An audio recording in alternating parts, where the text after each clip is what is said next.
Hi, I'm Gail Gupton, and I'm here to discuss with you 7 top health tips for overweight adolescents and how to overcome the obese mindset. And you may be asking yourself, well, who is Gail Gupton? And I'm just a regular person, just like yourself. But I'm also a mother of 4 adult children, a grandmother of 12 children, the author of 2 spiritual growth books. I'm the owner of multiple websites. I'm a WordPress theme designer.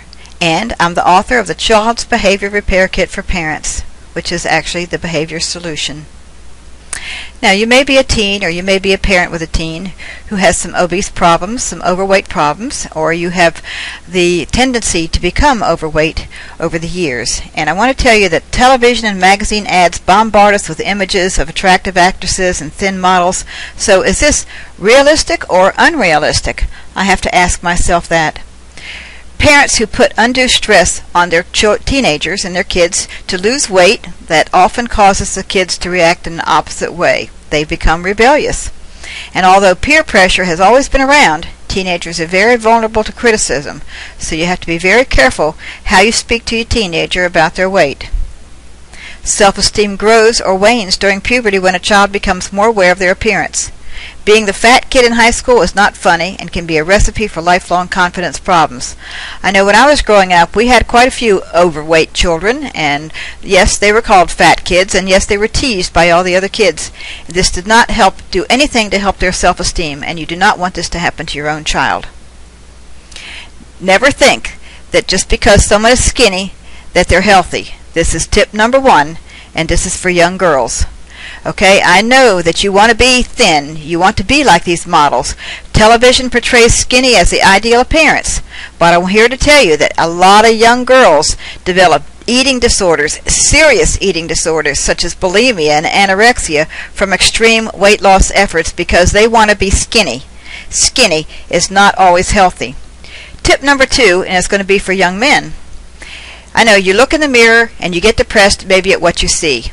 Okay, this will ultimately lead you to low self-goals and low self-image. It will depress you when you look in the mirror and see fat or see ugliness. So I want you to do an exercise. I want you to look in the mirror, and I want you to start flexing your muscles, and I want you to build those muscles up, and I want you to start making expressions in that mirror and using your personality.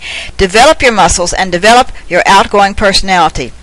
And either young men or young girls need to seek the guidance of a weight loss counselor if necessary. Tip number 3, I want you to keep in mind that your body is changing. It's always changing. During adolescent years and teenage years, your body can undergo a number of changes that affect how you grow. Some people spurt up, and some people grow tall. Some people develop differently. They just do. So I want you to keep that in mind. Growth can spurt up almost overnight, and this makes your weight even out across your frame. So don't worry about it. I also want you to know that puberty is a very complicated time. So follow a proper diet and nutrition. Keep an exercise plan. Keep a notebook.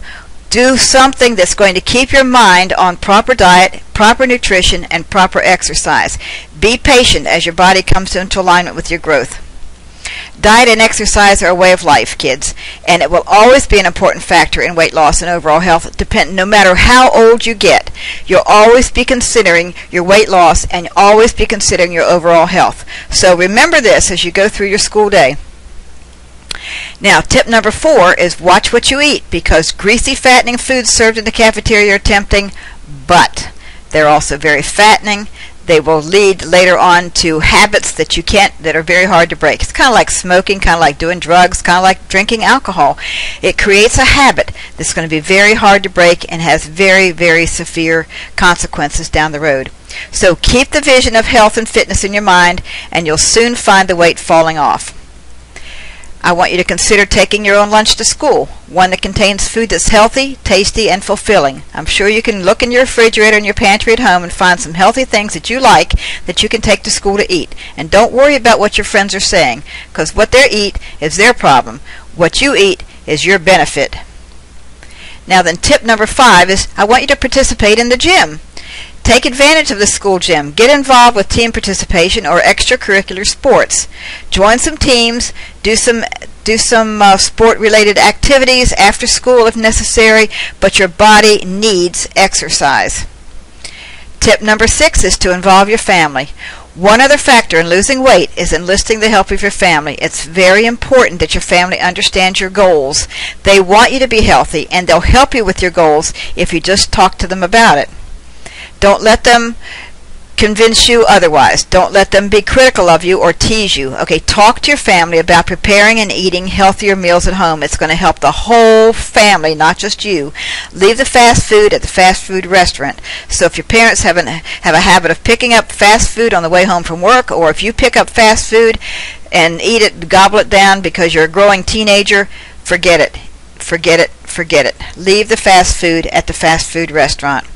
Now, tip number 7 is just to get out and do some yard work.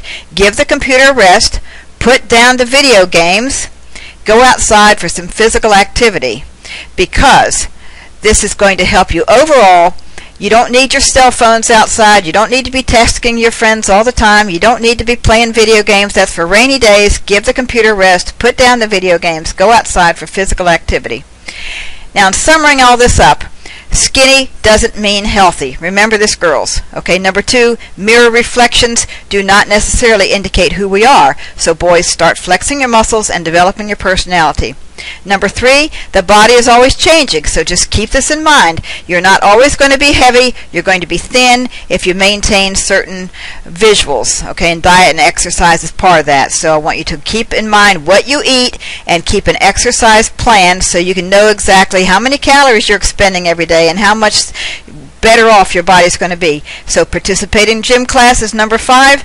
Get involved in outdoor activities, sports activities, team activities where you cheer each other on, and get your family to support you. So sit down with your parents and talk to them about your feelings as a teenager, your feelings about your appearance, or how you want to look or you don't want to look.